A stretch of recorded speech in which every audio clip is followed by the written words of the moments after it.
নগাঁও লোকসভাৰ উপনিৰ্বাচন আহিব।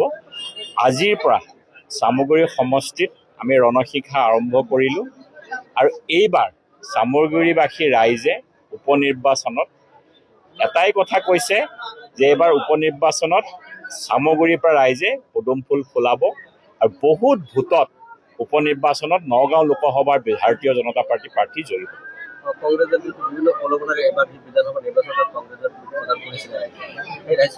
এইবাৰ নিৰ্বাচনত কংগ্ৰেছে যিসমূহ সংখ্যালঘু এৰিয়াত আজি ৰাতিপুৱা মোৰ লগলৈ আজি আমি বহি বহুতসকল সংখ্যালঘু ইয়াত জনসাধাৰণ আছে, চবেই সুধি আছে যে কংগ্ৰেছে অপপ্ৰচাৰ চলাইছিলে যে আপাৰ উজনি অসমত আমি চব চিট জিকিছোঁ, লোৱাৰ আছামত চব চিট জিকিছোঁ, যেনে তেনে মধ্য অসমত ভোট দিব লাগে, সেইকাৰণে এইবাৰ গোটেইসকলে একেচাতে কংগ্ৰেছক ভোট দিছিলে আৰু ৰাইজে একেখানে কৈছে, হয় নে নহয়?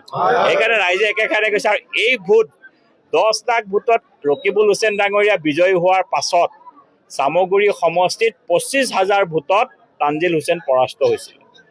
আজিও মই আপোনালোকক ভৱিষ্যতবাণী কৰিলোঁ যে এইবাৰ 1 লাখ ভোটত তানজিল হুছেইন ইয়াৰ পৰা জয়ী হৈছে। আমি 50,000 ভোটত এইবাৰ চামগুৰি সমষ্টিৰ পৰা বিজেপিয়ে লিড পাব।